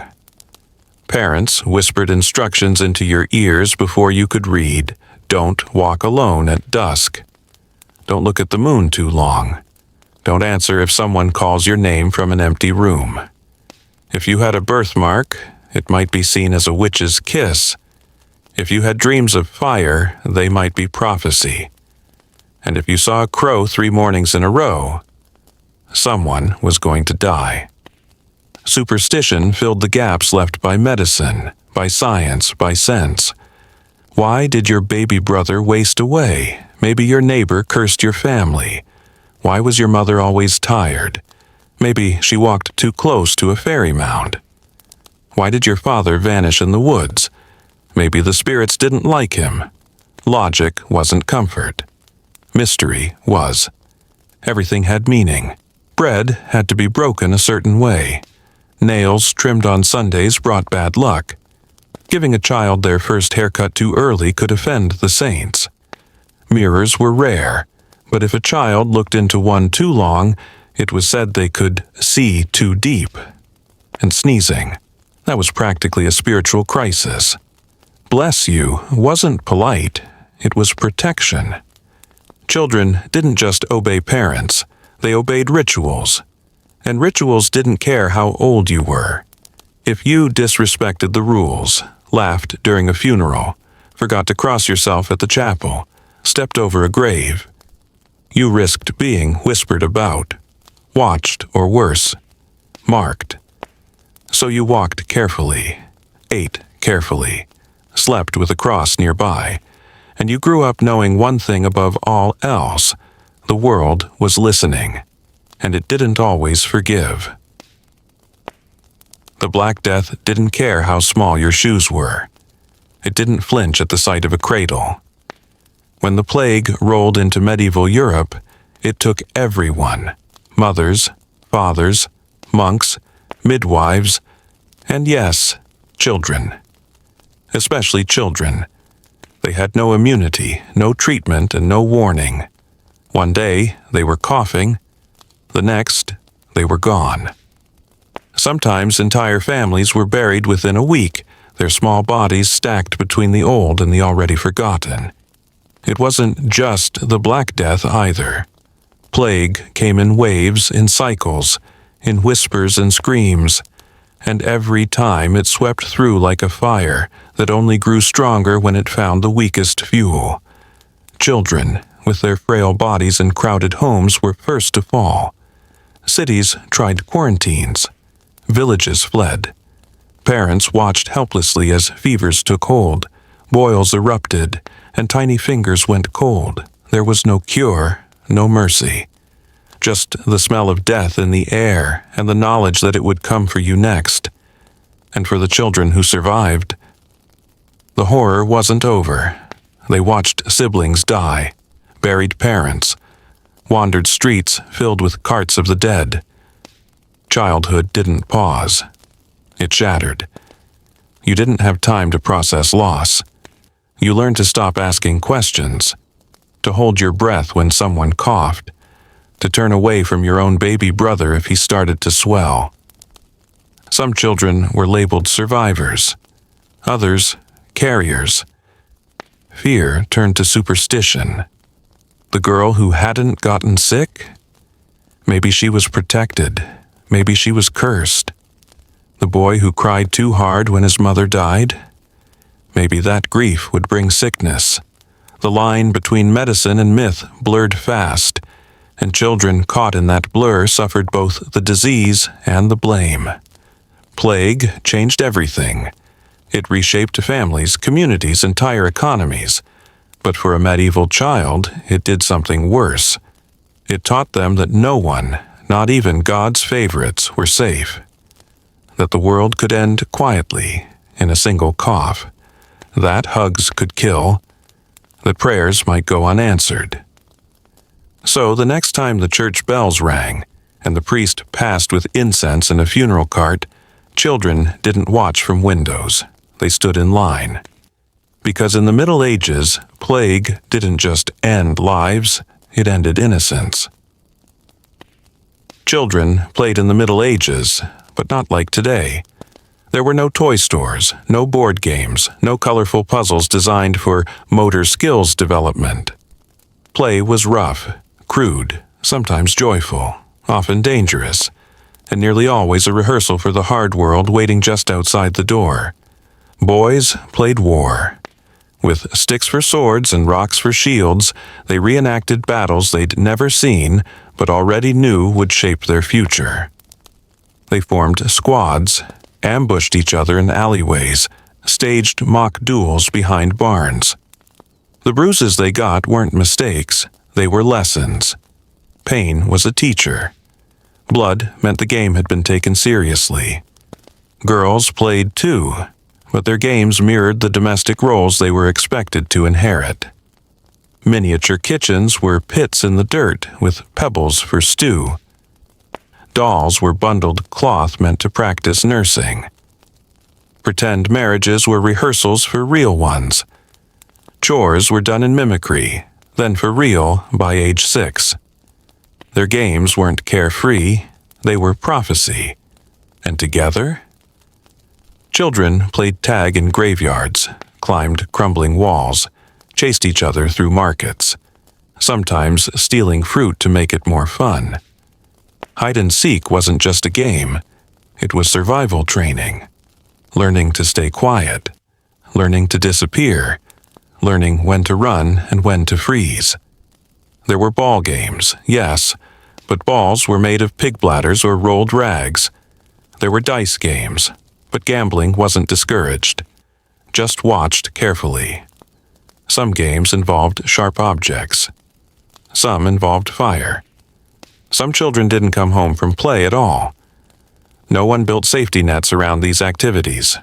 Risk wasn't mitigated, It was baked in. But despite the danger, play mattered. It was a child's only true escape. The one place where they could imagine something beyond hunger, fear, or disease. Even if that imagination was shaped by violence, even if it left scars. Because even in a world that tried its best to crush joy, children found a way to laugh, usually while daring each other to jump from a roof or touch something cursed. And if they survived the game, they were stronger, ready for the next task, or the next war, or the next plague. Childhood didn't shield them. But for a brief moment in the dirt, with a stick in hand and a wild scream in the air, they felt powerful. And in the Middle Ages, that was as close to freedom as most would ever get. Modern childhood often comes with a furry companion. Dogs curled up in beds, cats knocking over cups, goldfish swimming in their tiny castles. In the Middle Ages, the idea of a pet was more complicated. Animals weren't companions. They were tools, threats, or symbols. If you had an animal in your home, it wasn't because you loved it. It was because you needed it, or couldn't get rid of it. Peasant children grew up surrounded by animals. Chickens pecked near their feet. Goats slept inside during winter. Pigs wandered through the house, grunting and defecating without ceremony. But none of them were there for affection. They were there for survival. They gave eggs, milk, meat, and when they stopped doing that, they were dinner. That didn't stop children from forming attachments. A piglet might earn a name. A mangy cat might be secretly fed scraps. But there was always a line. You didn't grow too close, because eventually that pig was going to be slaughtered. That cat might disappear, and affection was dangerous when loss came so easily. Dogs were more common among the nobility, hunting dogs, guard dogs, lap dogs for ladies. But even they weren't spared the logic of utility. A dog's worth was measured by its use. Loyalty was rewarded. Weakness was not. And if your little spaniel failed to please your Lord Father, it might be gone by morning. And then there were the animals you didn't choose. Rats scuttled under beds. Lice crawled through hair. Fleas jumped from straw to skin. These weren't pests. They were permanent residents. And children learned to coexist. To scratch without stopping the chore. To slap without slowing the prayer. Infestations weren't battled. They were endured. Some animals were feared. Bats were omens. Owls meant death. Black dogs at night were the devil in disguise. Birds were sometimes seen as messengers, sometimes as curses. And superstitions ran deep. Never pet a cat during a thunderstorm. Never touch a toad without crossing yourself. If a rooster crowed at midnight, someone was going to die. So no, pets didn't live in your bed. They lived in your barn, your roof beams, your food storage. Childhood in the Middle Ages didn't come with fur-lined friendship.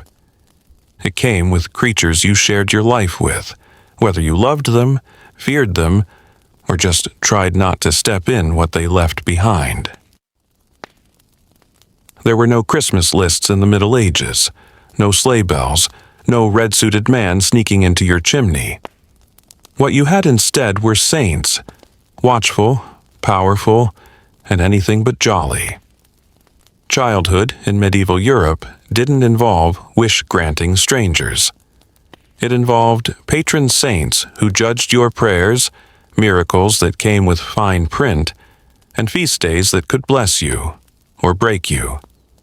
The idea of St. Nicholas did exist, but not as a magical toy dispenser. He was the patron of children, yes, but also of sailors, thieves, and the wrongly accused. His stories were miracles of resurrection and justice, not reindeer and sleigh rides.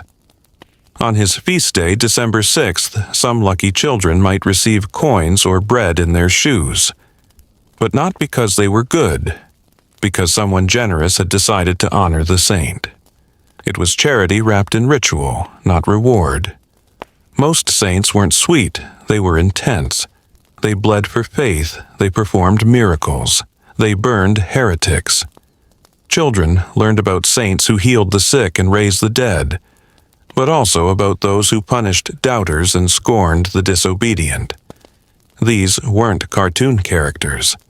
They were divine enforcers. Feast days were your holidays. But they didn't come with presents. They came with Mass, with fasting, with incense and long cold hours in church. You didn't get gifts, you got holy stories. Maybe, if your family was rich enough, you got a scrap of sweetbread or a piece of fruit. But more often, you got the reminder, be like the saints, or else. And some saints were invoked to protect children from real horrors. St. Margaret was called upon during childbirth. St. Blaise was prayed to when children choked. St. Barbara was invoked during storms. Their names were whispered over cradles, scrawled on amulets, carved into wood and stone. They weren't fairy tale figures. They were part of your daily survival strategy. So, while modern children wait for Santa, medieval children prayed to saints. Not for toys, for safety, for mercy, for one more year of life. And if you didn't pray, you didn't get coal, you got silence, which, in a world that believed in divine punishment, was far more terrifying. You might imagine medieval festivals as colorful, carefree bursts of celebration, juggling, dancing, fire-breathing merriment under banners and bells. And yes, there was joy.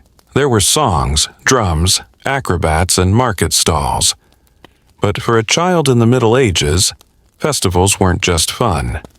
They were tests of behavior, of conformity, of your place in a world obsessed with order and sin. Every festival was tied to the church calendar. Easter, Christmas, All Saints' Day, Candlemas, Corpus Christi. Each came wrapped in ritual. You didn't get to skip Mass to chase ribbons. You earned your moment of delight only after enduring hours of kneeling, chanting, incense choking the air while your stomach growled from fasting. Only then, if the priest in the heavens were satisfied, came the procession, the feast, the masked performances in the square, and even in celebration, there were rules. If you laughed too loud, stared too long, played too rough, you could be reprimanded. Some festivals involved public penance. Children marched behind banners of saints, heads bowed, clutching candles that dripped hot wax on small fingers. Others took part in reenactments of martyrdom, pretending to be saints who were burned, beheaded, or crucified, all for the moral lesson of obedience. There were joy-filled moments, bread stuffed with raisins, a juggler tossing knives, a puppet show that made everyone forget their misery for 10 minutes. But just as often, the joy ended in tears. Boys whipped in mock rituals meant to purge sin. Girls scolded publicly for laughing during a holy chant. Drunkenness among adults turned cheerful nights into screaming brawls. And for the poor, the festival ended in the same cold bed, the same empty bowl. And always you were watched, not just by your parents, but by neighbors, priests, God. You didn't just dance, you danced for approval. You didn't just eat, you gave thanks aloud. Even your happiness was weighed, judged, and tallied like a sin waiting to sprout.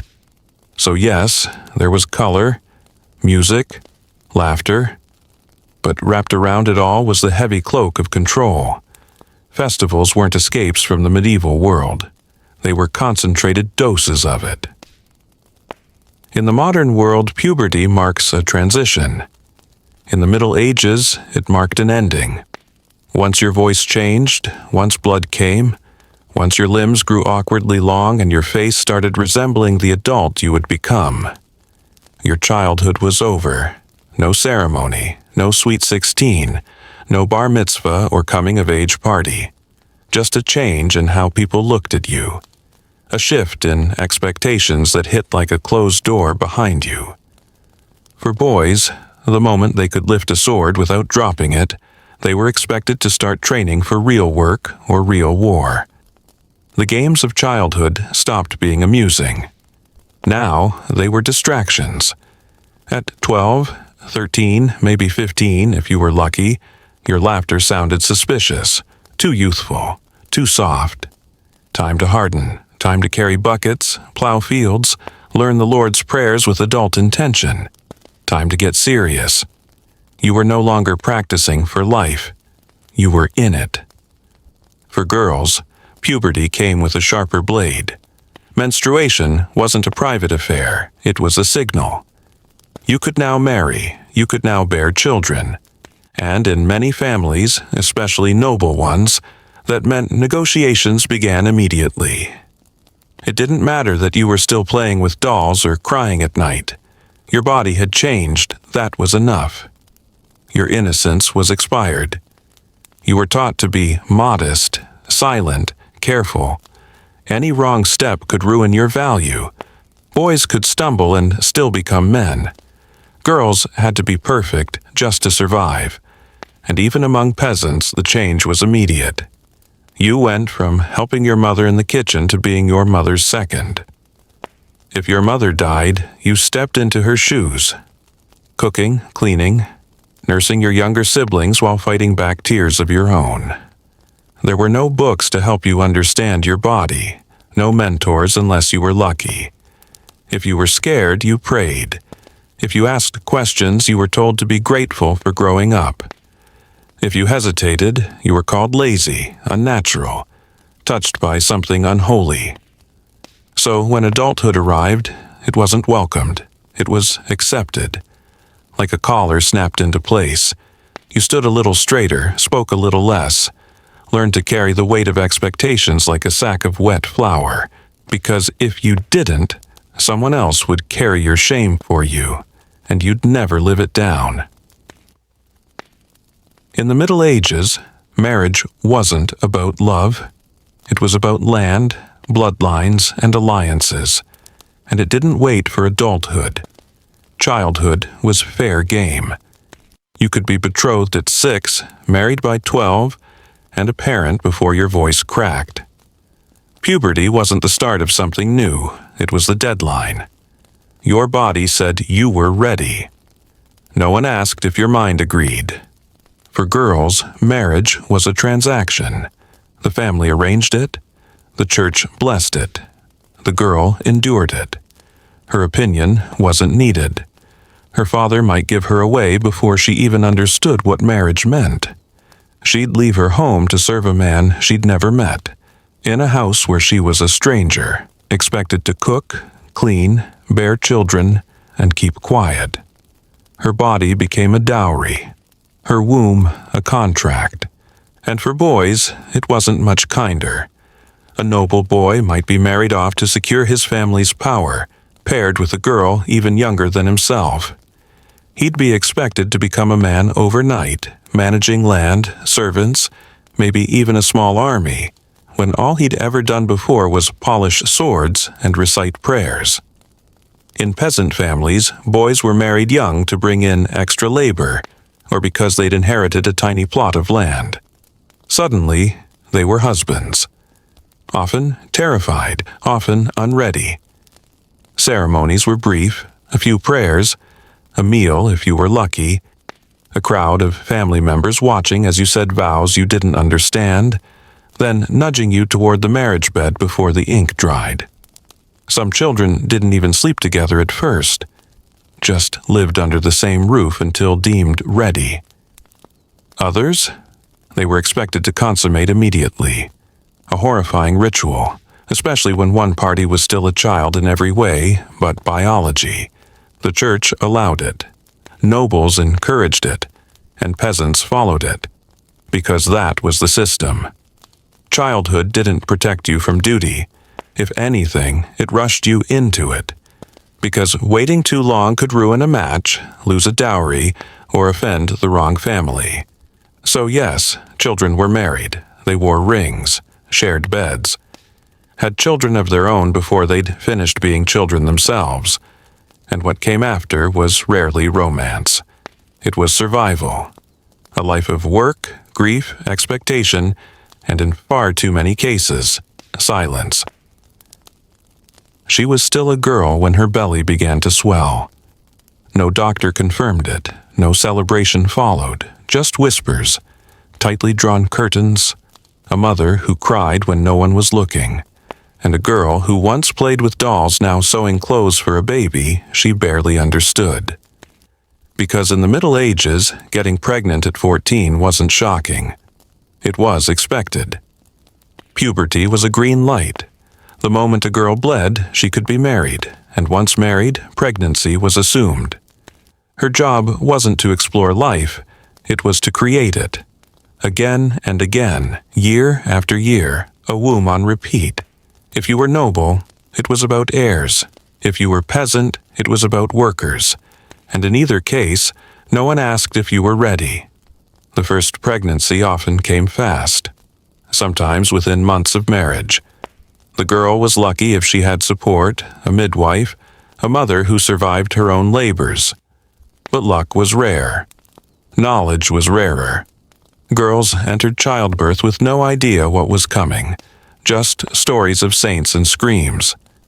The body was young, but the pain didn't care. Bones not yet whitened by age. Muscles not strong enough. Some girls labored for days, some died. Some lived, but barely. And even when the baby came safely, the risks didn't stop. Infection, bleeding, starvation during recovery. There were no sanitary cloths, no antiseptics, no rest, sometimes no food at all. And then came the next pregnancy, and the next. One baby on the hip, another in the belly, and all before the age most modern children are allowed to walk home from school alone. There was no room for mourning if the baby died, no space for self-pity if the pain didn't stop. You were expected to recover quickly, care for others, work the hearth, field, or nursery, whatever your station demanded. Motherhood didn't wait for emotional maturity. It didn't ask for understanding. It arrived, unapologetic, unrelenting. So, yes, 14 and pregnant was common, but it was not simple, it was not gentle, and it was never a choice. It was the end of childhood sealed inside a growing belly, with no map forward except obedience, endurance, and prayer. In the Middle Ages, reaching adulthood was not a given. It was a gamble. Childhood wasn't a stage of life. It was a cliff you were always at risk of falling from. Most children didn't grow old enough to worry about adulthood. They died long before that. From fever, famine, infection, childbirth, war, or simply being born into a world that didn't have the tools to protect them. Statistically, nearly half of all children died before age 5. Those who survived entered a second gauntlet, one of labor, illness, and brutal expectations. A scraped knee could turn septic. A stomach ache could be a death sentence. There were no antibiotics, no painkillers, no mercy. You could be healthy at breakfast and buried by sunset. Girls died in childbirth. Boys died from infections they were expected to work through. Children were crushed by carts, drowned in rivers, starved during bad harvests, or burned in house fires sparked by wind and open flame. Entire families lost every child and tried again, and again, and again, because mourning never replaced the need to survive. And even when death wasn't immediate, it loomed. A child who didn't grow tall fast enough might be seen as weak.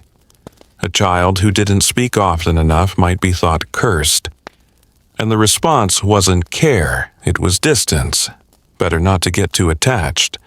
There were no birthday parties, no photos, no written memories unless you were noble. And even then, a child's legacy was usually a footnote beneath their father's name. If you died, your grave might be unmarked. Your body might be wrapped in an old cloth and laid beside a dozen others in a churchyard no one would remember. And yet, every child who lived was expected to behave like they wouldn't die, to work, to kneel, to follow the rules, to hold their tongue and carry the load. There was no room to ask if you were ready. You were alive. That meant you were expected to act like it. In this world, adulthood was the finish line only a few reached. For everyone else, death came early, sometimes quietly, sometimes screaming, but always, always too soon. Children in the Middle Ages didn't fall asleep to tales of fairies granting wishes or princes rescuing princesses from glittering towers. Their stories were darker, sharper, told not to comfort, but to warn. Medieval storytelling wasn't fantasy.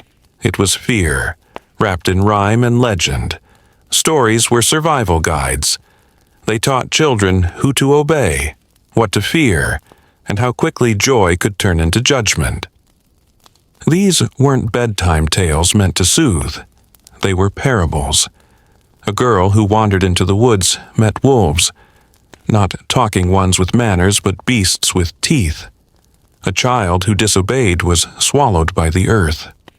A thief's fingers were chopped off in vivid detail. Witches ate children. Ghosts dragged sinners into graves. The devil walked in daylight disguised as a man with gold shoes. These stories weren't fiction. They were warnings backed by real punishment. A tale of a boy who cursed a priest and died the next day wasn't metaphor. It was a message. Don't speak out, don't stray, don't test the world. Because the consequences were not imaginary. The horror was believable. The examples were often drawn from someone's cousin's brother's friend, so, of course, it had to be true. Even lullabies carried threats. Sleep, little one, or the demon comes. Be still, or the rats will bite. And while adults said these things with a tired smile, the children didn't always know the difference between warning and prophecy. They internalized the fear. They carried it into their prayers. And yet, these stories endured, passed from mother to daughter, father to son, scrawled into margins of manuscripts or whispered on cold nights. They bound communities together in shared fear, gave children a strange sense of control. If I do this, I'll be safe. If I don't, I'll disappear. There was no happy ending, only caution, morality wrapped in blood and smoke. Stories were not made to entertain. They were made to instruct, and the lesson was always the same. The world is dangerous. You are small, and no one gets out unscathed. In the Middle Ages, a child's mischief wasn't brushed off with a chuckle and a warning. It was taken as a sign. Bad behavior wasn't just bad, it was spiritual danger. If you acted up, there was a good chance someone would say you were touched by the devil. Disobedience, defiance, too much laughter, too little silence. It all looked suspicious when the soul was thought to hang by a thread. That's where the babysitter came in. Not a teenager paid in coins and snacks. No, your sitter was the community, the priest, the watchful neighbor, the ever-present eye of the church. You were never alone. Your soul was everyone's concern. If you got too loud in church, you'd be scolded. If you talked to yourself, someone might sprinkle you with holy water. If you laughed during Mass, you were either possessed or in danger of attracting something that was. Even normal child behavior was sometimes seen as signs of demonic influence. Nightmares were interpreted as spiritual visitations. Bedwetting was blamed on curses or witches. A child who didn't cry when punished might be admired or feared, because clearly they weren't normal. Clearly, something else was inside them. The devil was not abstract. He was a figure with agency and presence. He didn't wait for adults to sin. He started with children. And the church taught that very clearly. That's why you were baptized as soon as possible. Why your mother prayed over your bed.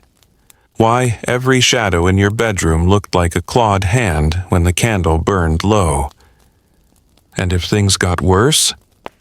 If a child screamed in the night or fell ill too suddenly, or showed a sudden burst of strange behavior, they didn't call a doctor, they called a priest.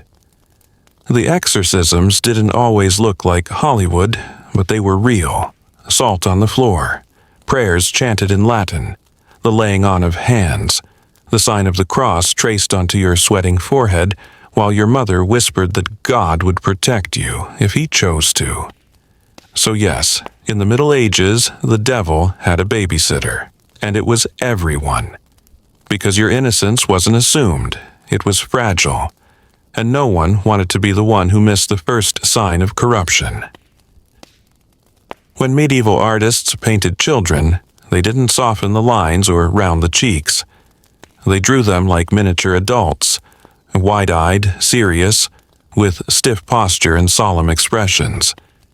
Because childhood, as we understand it today, didn't really exist. You weren't cute, you weren't playful, you were smaller, yes, but you were still expected to follow rules, uphold morality, and survive. Medieval art didn't idealize children.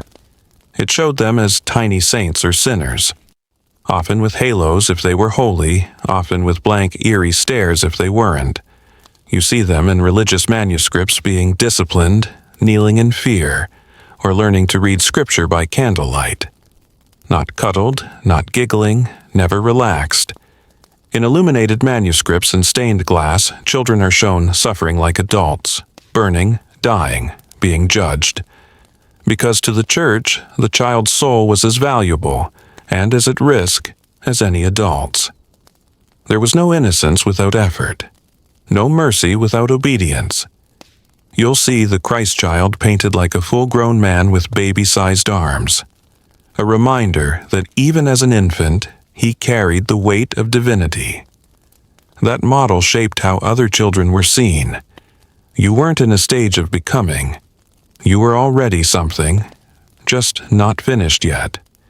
You could sin, you could die, you could be judged, so you had to be serious.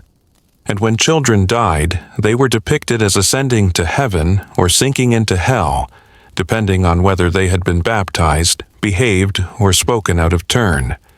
No gray area, no childhood buffer. Even in death, they were symbols of morality. Medieval art didn't reflect how children felt. It reflected how adults saw them, vulnerable but dangerous, lovable but capable of sin, small but already accountable. And every painting, sculpture, and stained glass panel whispered the same thing: behave, believe, obey, or suffer. Art wasn't for decoration, it was for doctrine. And if your likeness ended up in the margins of a book, or carved into stone above a chapel door, it wasn't because someone thought you were precious. It was because someone wanted to make an example out of you. In the Middle Ages, there was no such thing as adolescence, no awkward middle ground, no time to figure things out. You were a child, then you weren't. One day, you were underfoot chasing chickens with a stick. The next, you were expected to contribute, obey, and carry your weight. The concept of a teenager didn't exist. The moment you could work, you were expected to. The moment your body changed, your responsibilities doubled. This wasn't a gradual transition, it was abrupt, jarring. You went from being told what to do to being expected to know. Whether you were ready or not didn't matter. You had chores, duties, obligations. Maybe you were now an apprentice, pledged to serve a master. Maybe you were married. Maybe you were leading your younger siblings after your parents died from fever last winter. There was no waiting room between innocence and expectation. Just a door slammed shut behind you. Emotions weren't indulged. Self-discovery wasn't a journey. You didn't have time to explore who you were. You had time to milk the goat, say your prayers, and survive the next bad harvest.